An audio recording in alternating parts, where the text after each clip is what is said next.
Good morning everyone. Here we are with the new class 6 है आपकी पियाजे and Vygotsky. पियाजे और Vygotsky में आज हम डिफरेंस देखने वाले हैं। क्या लैंग्वेज डेवलपमेंट थे उनके, क्या उनकी थिंकिंग थी, क्या उन्होंने बताया कि भाषा और का विकास किस तरीके से होता है। साथ ही आज देखते हुए चलेंगे कि भाषा के विकास की अवस्थाएं किस तरीके की होती है, किस अवस्था में बच्चा कितनी लैंग्वेज उसकी किस हद तक डेवलप्ड हो जाती है, सभी कुछ डिस्कस करने वाले हैं आज की क्लास में हम। ठीक है, तो फॉर DSSB KVS REET super TET and all teaching exam subscribe our YouTube channel and join our Telegram group. Okay,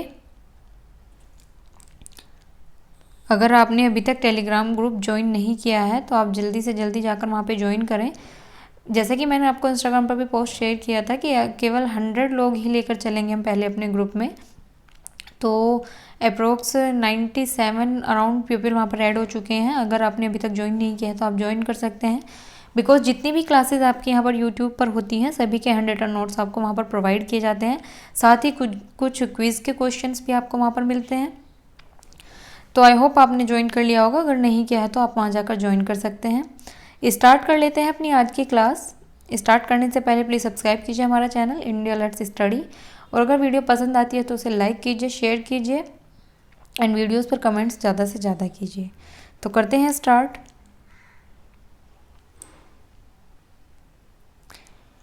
Vygotsky की थ्योरी की आलोचना तक हम डिस्कस कर चुके थे। अभी देख लेते हैं हम पियाजे और वाइगोस्की में डिफरेंस।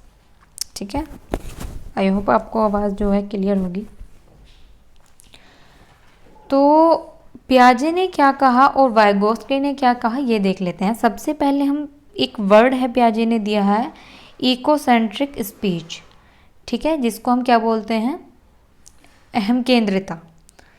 ठीक है, जब बच्चे अपने आप से बात कर रहे हो तो उसको पियाजे ने उसको क्या नाम दिया है, इकोसेंट्रिक स्पीच। और वाइगोस्की ने उसे क्या नाम दिया है, प्राइवेट स्पीच। पियाजे ने इस चीज़ को क्या है, यूज़फुल नहीं माना कि ये जो इकोसेंट्रिक स्पीच अगर बच्चा कर रहा है तो वो यूज़फुल नहीं है। लेकिन वाइगोस्की ने क्या है, इसे प्राइवेट स्पीच को यूज़फुल माना है। ये चीज़ें आपको ध्यान रखनी है कि अगर बच्चा अपने आप से बातें कर रहा है तो उसे पियाजे ने क्या कहा है, तो पियाजे ने उसको बोला है इकोसेंट्रिक स्पीच। और बात करें अगर वाइगोस्की की तो उन्होंने उसको बोला है प्राइवेट स्पीच। ठीक है, थोड़ा आगे चलते हैं। पियाजे ने कहा कि बच्चे में पहले विचार आते हैं फिर भाषा डेवलप होती है। वाइगोस्की ने कहा है कि भाषा और विचार का विकास अलग अलग होता है, पहले सीखना और फिर विकास होता है। ठीक है, लेकिन पियाजे ने क्या कहा, पहले बच्चे का विकास हो जाता है और फिर सीखता है। दोनों बिल्कुल एक दूसरे के अपोजिट हैं, एक ही दिन इनका जन्म हुआ है दोनों का, लेकिन दोनों ने बिल्कुल ही एक दूसरे के अपोजिट बातें बताई हैं, वो भी संज्ञानात्मक विकास को लेकर। ठीक है, कॉग्निटिव डेवलपमेंट में ही इन्होंने सभी कुछ अपना डिस्कस किया है। देख लेते हैं नेक्स्ट पॉइंट क्या है। बहुत सारे बच्चे अपने आप से ही बोल रहे हैं, एज के साथ ये ख़त्म हो जाता है। इसके बाद बच्चे क्या है, बच्चे में सोशल स्पीच डेवलप्ड होती है। ठीक है, तो ये जो सोशल स्पीच डेवलप्ड हुई है पियाजे ने इसको यूज़फुल माना है। ठीक है, लेकिन वाइगोस्की का क्या कहना है कि प्राइवेट स्पीच ख़त्म नहीं होती, ये अंदर चली जाती है और ये इनर स्पीच बन जाती है। इनर स्पीच मीन्स मन मन में बात करना। ठीक है, जैसे बच्चे मन ही मन में बात करते रहते हैं। आगे चलते हैं कुछ, ये पियाजे और वाइगोस्की में अभी और डिफरेंस भी हम आगे देखने वाले हैं, यहाँ पर अभी इतना ही डिस्कस किया है। अब हम देख लेते हैं संज्ञानात्मक विकास में भाषा का विकास किस तरीके से होता है। ठीक है, ये सभी आप ऑब्जर्व कर चुके हैं। आप खुद तो जब आप एक चाइल्ड होंगे आपको इतना नहीं पता होगा, लेकिन आपने और जो बच्चे देखे होंगे उनको ये देखकर सब आप ऑब्जर्व कर चुके हैं कि कितनी एज में बच्चा कितनी चीज़ें सीख रहा है, कितने वर्ड्स, स्पेशली लैंग्वेज की बात कर रहे हैं हम यहाँ पर। तो लैंग्वेज को देखेंगे कि बच्चा कितनी एज में कितनी लैंग्वेज सीख रहा है, वो देखेंगे हम बाद में। लेकिन हम पहले ये देख रहे हैं कि भाषा का विकास किस तरीके से होता है, पहले क्या चीज़ सीखते हैं हम। ठीक है, तो बात करें अगर हम लैंग्वेज की तो it is a medium of communication. ठीक है, अपने विचार अपनी बातें रखने का एक माध्यम होता है हमारा, उसको क्या बोलते हैं हम, लैंग्वेज। एक वर्ड आता है निकल के अनंत सृजनशीलता। सभी भाषाएं क्या होती हैं, अनंत सृजनशीलता प्रदर्शित करती हैं, जैसे कि लिमिटेड वर्ड से अनलिमिटेड सेंटेंस बनाना। ठीक है, वर्ड्स या यहाँ पर हम बोल सकते हैं अल्फ़ाबेट्स। ठीक है, लिमिटेड अल्फ़ाबेट से हम unlimited words and unlimited sentence बना रहे हैं। कोई भी भाषा हो, चाहे उसमें आपके इंग्लिश, आप ABC से बहुत सारे वर्ड्स और सेंटेंस क्रिएट कर देते हैं, और हिंदी होती है जैसे कि आपकी, तो उसमें क ख ग से भी आप बहुत सारे शब्द और बहुत सारे वाक्य बना लेते हैं। ठीक है, तो लैंग्वेज और अनंत सृजनशीलता ये होती है। लेकिन लैंग्वेज का डेवलपमेंट किस तरीके से हो रहा है देखते हैं। Rule system of language. ठीक है, क्या है ये हमारे रूल सिस्टम ऑफ लैंग्वेज। सबसे फर्स्ट है फोनोलॉजी, जिसको हम बोलते हैं स्वरतंत्र विज्ञान। फोनोलॉजी को हम बोलते हैं स्वरतंत्र विज्ञान। भाषा में जो ध्वनि है उनकी नॉलेज या नए साउंड बनाना। ठीक है, नए अक्षर नए बनाना, तो ये हो जाता है हमारा फोनोलॉजी। फोनिम क्या होता है? स्वनिम हिंदी में बोलते हैं, जिनसे भाषा में स्वर की सबसे छोटी इकाई जिसके टुकड़े नहीं किए जा सकते, तो उसको हम क्या बोलते हैं? स्वनिम या फोनिम, हिंदी इंग्लिश में इसको हम बोलते हैं। ठीक है, और ये जैसे कि आपका हो गया, कुछ वर्ड्स होते हैं जो मिलकर बनते हैं शब्दों से, जैसे त और र मिलकर हमारा त्र बनता है। तो ये फोनोलॉजी का हमें ज्ञान होना किस लिए आवश्यक है? हमें सब अल्फ़ाबेट्स का ज्ञान होना इसलिए आवश्यक है। मान लीजिए हम अभी जैसे कि दिखा रही हूँ मैं आपको, कोई वर्ड हम कंबाइन करके लिख रहे हैं, त प्लस र हमारा बन गया त्र। ठीक है, लेकिन अगर आपको इस फोनोलॉजी के बारे में इतनी जानकारी नहीं है तो आप क्या कुछ भी लेके बना सकते हैं। आप सोचेंगे र और त भी र त्र बन सकता है, तो इसीलिए फोनोलॉजी का हमें ज्ञान सबसे पहले होना आवश्यक है। सेकंड नंबर पे है मॉर्फोलॉजी, जिसको हम बोलते हैं शब्द तंत्र। भाषा में अर्थ की सबसे छोटी इकाई, जिसको हम क्या बोलते हैं? शब्द तंत्र। शब्द क्या है, कैसे बनता है, ये सभी इसी में इंक्लूड होता है हमारा। ठीक है, जैसे कि आपको स्क्रीन पर दिखाई दे रहा होगा, हम हेल्प प्लस ER लगाकर अगर हम सोच रहे हैं कि हेल्पर बन जाएगा, ये भी हमारा एक वर्ड है, तो वो रोंग हो जाता है, क्योंकि हेल्पर हमारा कोई, उसमें ER लगा के हम हेल्पर जो लगा रहे हैं उससे हमारा कोई मॉर्फोलॉजी नहीं बनेगी। लेकिन टॉलर, एक सेकेंड, टॉलर में हम ER इंक्लूड करके कोई वर्ड क्रिएट कर सकते हैं, तो दैट इज हमारी मॉर्फोलॉजी। ठीक है, चल लेते हैं नेक्स्ट आगे। नेक्स्ट है हमारा सिंटैक्स, जिसको हम बोल रहे हैं वाक्य विन्यास। शब्दों को वाक्य के अंदर क्रम में लगाना, जैसे कि मैं खाना खाता हूँ, तो ये हमारा राइट है। लेकिन अगर कोई बच्चा ऐसे बोल रहा है मैं हूँ खाना खाता, तो वो थोड़ा अजीब हमें साउंड फील होता है। एक दो एग्जांपल और देख लेते हैं, जैसे हो जाता है I am going to home, और अगर हम इसे ही ऐसे क्रिएट करें, home going to I am, तो ये क्या हो जाएगा? आपका टोटली रॉन्ग हो जाता है। तो हमें ये पता होना चाहिए कि वाक्य विन्यास यानी कि सेंटेंस, वर्ड्स को हमें किस क्रम में लगाना है। आपने देखा होगा ना, छोटी क्लास के बच्चों की बुक्स में ये जरूर होता है कि शब्दों को क्रम में लगाइए। तो वो ये टेस्ट करने के लिए होता है कि बच्चों को सिंटेक्स का ज्ञान है या नहीं है। नेक्स्ट देख लेते हैं सेमेटिक्स यानी कि अर्थ विज्ञान। एक सेंटेंस के अंदर जो वर्ड लिखे गए हैं वो मीनिंगफुल हैं या नहीं, उन वर्ड्स की वजह से सेंटेंस मीनिंगफुल या करेक्ट है या नहीं। ठीक है, तो अब आ गया हमारा अर्थ विज्ञान, यानी कि हम अगर कोई वर्ड किसी सेंटेंस को क्रिएट करने में यूज़ कर रहे हैं, तो वो वर्ड यूजफुल या मीनिंगफुल, हमें उसका सेंटेंस क्रिएट कर भी पा रहे हैं या नहीं। जैसे कि माई मदर इज़ सिक, मेरी माता जी क्या है? बीमार हैं। लेकिन अगर कोई बच्चा यूज़ कर रहा है यहाँ पे मदर है आपका, कोई बच्चा यूज़ कर रहा है माई मदर इज़ पंचर्ड, तो क्या समझ सकते हैं आप पंचर्ड से? पंचर्ड कोई वर्ड नहीं होता है, तो आपको बाइक वगैरह, साइकिल वगैरह उनके लिए यूज़ होता है। ठीक है, तो हम जो वर्ड, अगर हम सिंटैक्स कोई बना भी रहे हैं, तो उसमें जो हम वर्ड यूज़ कर रहे हैं उसका मीनिंगफुल भी सेंटेंस बन रहा है या नहीं, वो हमारा हो जाता है सेमेटिक्स। लास्ट है प्रैग्मेटिक्स यानी कि उपयोगितावाद। It is depends on 3 terms, that is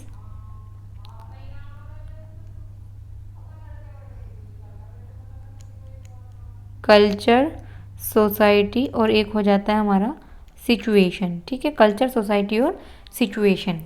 तो ये हमारा जो उपयोगितावाद है 3 चीज़ों पर निर्भर करता है हमारा। आगे देख लेते हैं कुछ चीज़ें। अगर हम बात करें अपनी रियल लाइफ, तो रियल लाइफ में जो होती है लैंग्वेज को हम सिचुएशन के अकॉर्डिंग चेंज करते हैं। ठीक है, मान लीजिए अभी जैसे कि मैं बात करूं अगर किसी भी व्यक्ति की, या जैसे कि आप मान लीजिए अपने घर पर हैं, तो आप अपने घर पर क्या होता है किसी भी तरीके से बात कर लेते हैं अपने भाई से, अपनी बहन से। लेकिन अगर आप स्कूल में आप टीचर से बात कर रहे हैं, then you can change your voice and language also, ठीक है। तो ये होता है हम सिचुएशन के अकॉर्डिंग अपनी लैंग्वेज चेंज करते हैं, रियल लाइफ की बातें हैं ये, ठीक है। अब बात कर लेते हैं भाषा के विकास की अवस्थाओं के बारे में, क्या होते हैं ये सब, ठीक है। जैसे कि मैंने आपको बताया था, अभी देखते हैं कि किस अवस्था में बच्चा कितने वर्ड सीखता है, तो वो यहाँ पर हम बेसिकली डिस्कस करने वाले हैं अभी। सबसे पहला होता है हमारा क्यूइंग, यानी कि किलकिलाना। ये हर एक महीने का बच्चा करता है, ठीक है। सभी कंट्री में, चाहे वो कोई सी भी कंट्री हो, क्यूइंग सभी बच्चे करते हैं, किलकिलाना, ठीक है। नेक्स्ट हो जाता है हमारा बबलिंग, जिसे बोलते हैं बड़बड़ाना। तो 3 मंथ का बच्चा बबलिंग करता है अपनी कंट्री के साउंड में, ठीक है। नेक्स्ट हो जाता है वन वर्ड, यानी कि एक शब्द। तो 1 साल का बच्चा वन वर्ड बोलने लगता है अपने पर्यावरण की मूर्त वस्तुओं को देखकर, ठीक है। अपने पर्यावरण में मतलब जो कंक्रीट चीज़ें हैं उनको देखकर बच्चा क्या करने लगता है, बोलने लगता है। जैसे कि मान लीजिए बच्चे को कहीं पर किसी पेड़ पर बैठा हुआ कोई क्रो दिखाई देता है, तो बच्चे को अगर आपने उससे कभी पहले बताया कि देखो बेटा वो कोआ बैठा है वहाँ पर, क्रो है, तो बच्चा उसे देखकर वन वर्ड बोलेगा क्रो, ठीक है। या आपने बताया कि आप उसे बार बार कह रहे हैं देखो आपकी मम्मी है, तो बच्चा उस चीज़ उन्हें मतलब देखकर, उस पर्सन को देखकर बोलेगा मम्मी या पापा, जो भी आप उस बच्चे को बता रहे हैं, वो वन वर्ड कैचिंग पावर यहाँ पर बच्चे की आ जाती है, डेवलप्ड हो जाती है। फोर्थ में 2-3 वर्ड, 2 से 3 शब्द, इसे टेलीग्राफिक स्पीच भी हम बोलते हैं। बच्चे को सेंटेंस बनाने की नॉलेज यहाँ पर हो जाती है, ठीक है। जैसे कि ज़्यादा नहीं, जैसे मान लीजिए बच्चे को भूख लगे तो थोड़ा वर्ड जोड़ जोड़ के इस तरीके से बोलने की कोशिश करता है, मुझे भूख लगी है, या इस तरीके से थोड़े वर्ड्स को ऐड कर करके बोलने की बच्चा कोशिश यहाँ पर करता है। 5th आ जाता है हमारा अर्ली चाइल्डहुड। इस एज में सबसे ज़्यादा विकास होता है। अगर क्वेश्चन आपका आ जाता है maximum speed of language development कौन सी है, तो अर्ली चाइल्डहुड आपका आंसर हो जाएगा यहाँ पर, ठीक है। अर्ली चाइल्डहुड में इस अवस्था में बच्चा क्या होता है 25 से 30 वर्ड्स एक दिन में भी सीख सकता है, ठीक है। अगर उसके अंदर इतनी क्यूरेसी या उसके अंदर इतनी क्षमता होती है तो वो सीख जाता है, ठीक है। एक वर्ड आता है आपका ओवर जनरलाइजेशन, तो इसको हम क्या बोलते हैं, हिंदी में होता है इसका मतलब, मैं लिख देती हूँ, अति, एक सेकेंड,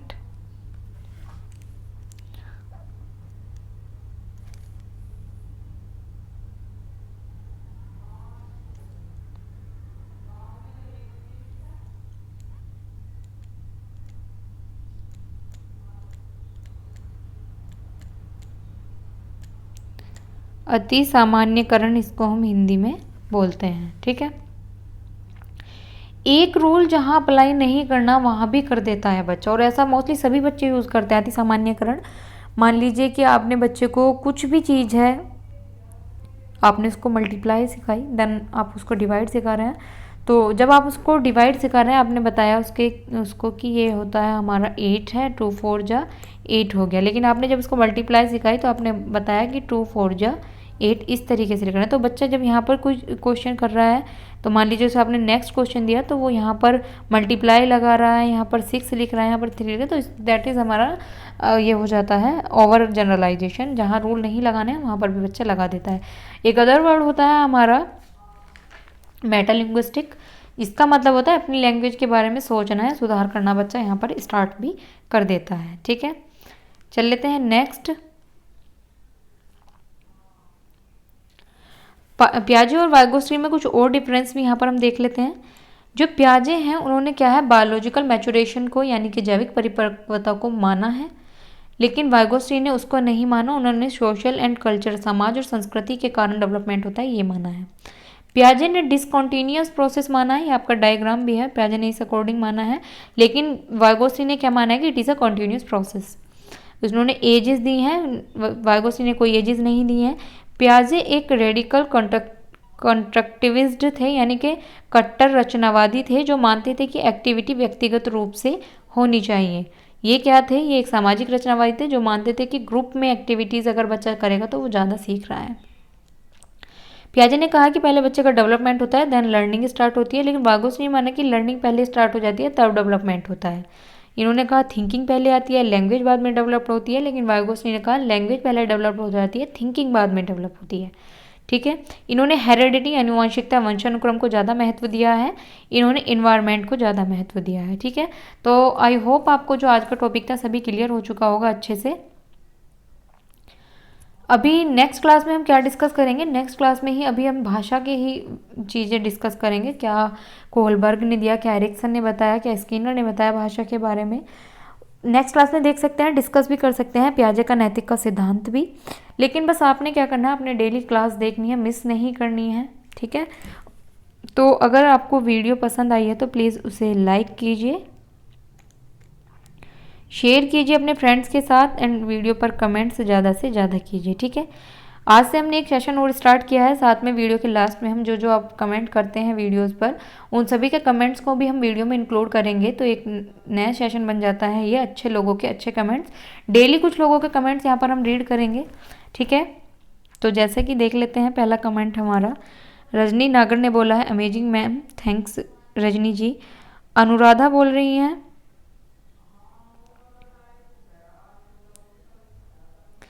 क्या मैम आप जूनियर एडिट के लिए करंट नहीं पढ़ाओगे, it's very important for us. तो अनुराधा जी स्टार्ट करने वाले हैं हम करंट की क्लासेस, जैसे कि आप टेलीग्राम पर भी रिक्वायरमेंट आ रही है लोगों की, एसआई के लिए भी आ रही है, एडिट जूनियर के लिए भी आ रही है, तो करंट की क्लास जल्दी ही स्टार्ट करने वाला है क्योंकि वो कई एग्जाम्स के लिए आपकी हेल्पफुल होगी, DSSB के लिए भी, सुपर टेट के लिए। ठीक है। Thanks for comment. Aarti Sharma ji बोल रही हैं interesting class, thank you Aarti Sharma ji. Radha Nain ने बोला है बहुत ही अच्छे नोट्स हैं ma'am, thank you Radha ji. Preeti बोल रही हैं really very awesome class, your all videos best, please take practice sets also. Practice sets okay, practice set भी करेंगे, लेकिन पहले क्लासेस हम एक बार कवर कर लें, दैन उसके बाद प्रैक्टिस सेट भी स्टार्ट करेंगे। Thanks Preeti ji for comment. Next है आरती तिवारी बोल रही है mind blowing class ma'am and congratulation for monetize, thank you Aarti Tiwari ji. Manjeet Kumar बोल रहे हैं really very awesome class, thank you Manjeet Kumar ji. Vishal Saini बोल रहे हैं I really love your notes and voice ma'am, please take live classes. ठीक है। लाइव क्लासेस के लिए आपके इंस्टाग्राम पे भी कई लोगों के DM मुझे आ चुके हैं, तो लाइव क्लासेस आप समझ सकते हैं इतना इजी नहीं होता लेना, सेटअप होना चाहिए उसके लिए पूरा। तो मैं कोशिश में हूँ कि लाइव क्लासेस भी स्टार्ट करें, लेकिन उसके लिए थोड़ा टाइम लगेगा। थैंक्स फॉर कमेंट विशाल सैनी जी। तो इसी तरीके से हम डेली जो जो कमेंट आप करते हैं उनमें से कुछ अच्छे कमेंट जो होते हैं उन्हें लेंगे, बुरे कमेंट भी ऐसा नहीं है कि अगर मान लीजिए कोई बुरा कमेंट करा तो उसे हम इग्नोर नहीं करेंगे। मैंने आपसे पहले भी कहा है, आपकी अगर कोई शिकायत भी होती है, आपको कुछ चीज़ गलत भी लगती है तो आप उसे कमेंट में बता सकते हैं, I take as a suggestion. तो इसमें भी कोई बड़ी बात नहीं है। तो बुरे कमेंट अच्छे कमेंट जैसे भी होंगे, कुछ चुने हुए कमेंट उसमें से हम इंक्लूड करेंगे वीडियो के लास्ट में। तो आई होप आपको आज की क्लास पसंद आई होगी। मिलते हैं नेक्स्ट क्लास में, तब तक be safe and be healthy.